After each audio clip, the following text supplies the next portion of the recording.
वो भी गिर गई थी पीछे। अच्छा।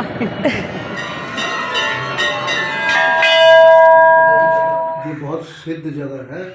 आज के दिन की शुरुआत हुई एक बहुत ही अच्छे वेदर के साथ, और विंटर्स में छत पे जाके टहलने का कुछ और ही मज़ा होता है। तो सबसे पहले थोड़ी सी मॉर्निंग वॉक करी, और आज मैंने ऐसे मंदिर जाने का प्लान बनाया था जो कि महाभारत के टाइम पर स्थापित हुआ था। उसकी स्थापना महाभारत के टाइम पे हुई थी।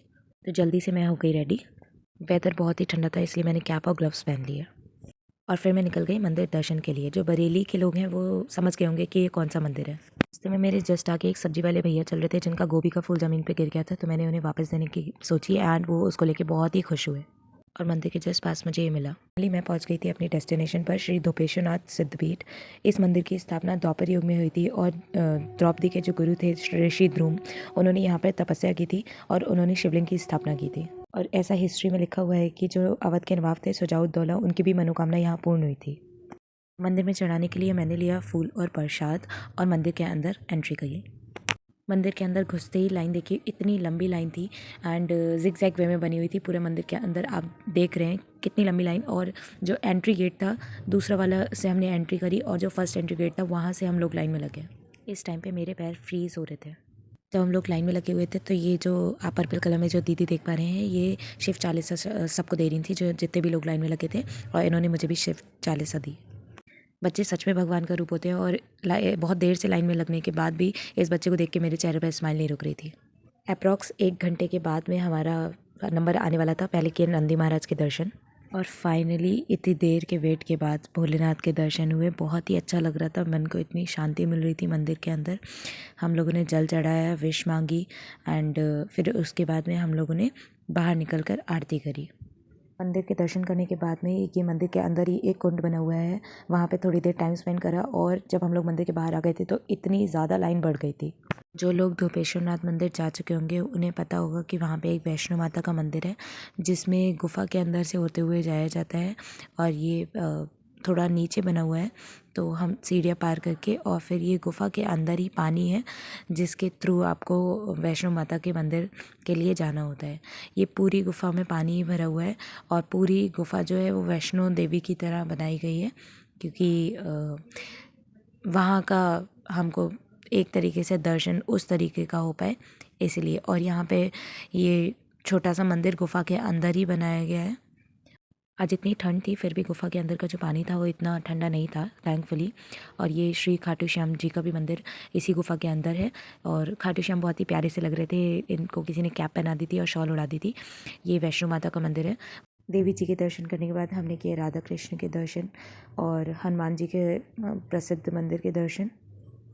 मंदिर के अंदर ही बैक साइड पे ये पूरा वन बना हुआ है, और ये बहुत ही मुझे सबसे प्यारी प्लेस पूरे मंदिर में दर्शन करने के बाद ये लगी। यहाँ पे जितने भी नवग्रह थे उनका सबका वो था, और उसी वन में एक छोटी सी कुटिया में मुझे मिले ये बाबा।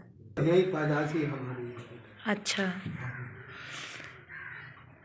ये बहुत सिद्ध जगह है। हाँ। हाँ, ये वो स्थान है कि इन्होंने ट्रेनें बसें जो सब रोक दी हैं चेलों के चक्कर में। क्या मतलब किस ऐसा था कि ये अवगढ़ बाबा हैं, बैठ जाओ समझ के। जी जी ये अवगढ़ बाबा हैं, तो इनका चेला यहाँ बैठा था। जी। उनकी बच्ची चली गई किसी के संग, वो यहाँ शिकायत करने बाबा से आया। बाबा ने कही परेशान मत हो। उस ज़माने में पंजाब मेल ट्रेन जाया करती थी, बहुत फास्ट होती थी, इंजन था उसमें। तो उन्होंने यहाँ से ही पता कर लिया कि वहाँ बैठा है बच्चा। उन्होंने कहा गाड़ी रुक जा, तो चलेगी, रुक गई थी अपने आप। जब तक हाँ वो बच्चे को यहाँ लेके आए, अपने घर ले गए, तब वो गाड़ी गई। ये मतलब बहुत सिद्ध हैं। तालाब मीठा करा दिया। और ये इन्होंने अवगढ़ बाबा ने कभी मड़ी और जो झोपड़ी नहीं बनाई। वो पेड़ के ही नीचे रहते थे, जो निर्वाण बाबा ने बनाया।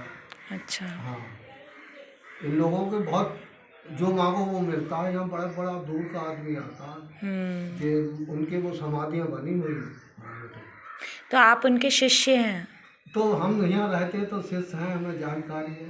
अच्छा। वैसे बाबा धोपेश्वरनाथ है ना, शिष्य हैं, जानकारी है तो अपने पूजा पाठ हम कर लेते हैं आगे सुबह शाम, बस यही है। जी। बाबा से थोड़ी बातचीत करने के बाद में मैंने थोड़ा सा वहीं पे उसी वाटिका में थोड़ा सा टाइम स्पेंड करा, क्योंकि मुझे बहुत अच्छा लग रहा था यहाँ के पेड़ पौधे, और इतना मतलब आप नेचर से डायरेक्टली इंटरेक्ट कर सकते हैं। मंदिर के दर्शन भी हो गए और आप नेचर के साथ भी इतना रह लिए। उसी वाटिका के अंदर ये श्री धोपेश्वरनाथ मंदिर का बजरंग अखाड़ा भी है। अखाड़ा जहाँ पे, जो आपने मूवीज़ में भी देखा होगा, जहाँ पे कुश्ती वगैरह लड़ी जाती है, ये अखाड़ा है धोपेश्वरनाथ मंदिर के अंदर, उसी वाटिका में जहाँ पे मुझे ये बाबा मिले थे, वहीं पे बना हुआ है ये। और आज एक स्कूल के बच्चे भी यहाँ पे आए हुए थे। मंदिर से बाहर दर्शन करने के बाद में हम लोगों ने आके टिक्की खाई और ये बहुत ही टेस्टी थी। इस बच्चे के पास कोई भी नहीं था तो हमने डिसाइड करा कि हम इसी के पास खाएंगे, और 15 रुपीज़ की थी, लेकिन इट वाज डैम टेस्टी। जो भी आ रहा था पूछने के लिए, हम उसे यही रिव्यूज़ दे रहे थे कि यहाँ पे बहुत टेस्टी है, यहाँ पे आप खाइए, और इस चक्कर में इस बच्चे की खुशी भी बहुत बढ़ चुकी थी। उसके बाद मैं आ गई घर, और घर आके इतना सुकून मिला। फिर मैं सो गई थी थोड़ी देर, और सो के उठकर मैंने किया अपना हेयर केयर रूटीन, जिसकी मैंने शॉर्ट्स अपलोड कर दी है मेरे ही चैनल पर। अगर आपने नहीं देखी है तो आप उस शॉर्ट्स को देख सकते हैं जाके। अगर आपको मेरा ये व्लॉग आज का पसंद आया है तो प्लीज़ शेयर करिए, लाइक करिए एंड सब्सक्राइब कर दीजिए चैनल के लिए। ऐसे ही व्लॉग, छोटे छोटे मिनी व्लॉग मैं डालती रहूँगी, और प्लीज़ कमेंट सेक्शन में बताइए, क्योंकि आपके कमेंट्स, आपके रिव्यूज़ मेरा दिन बहुत अच्छा बना देते हैं। Thank you for watching.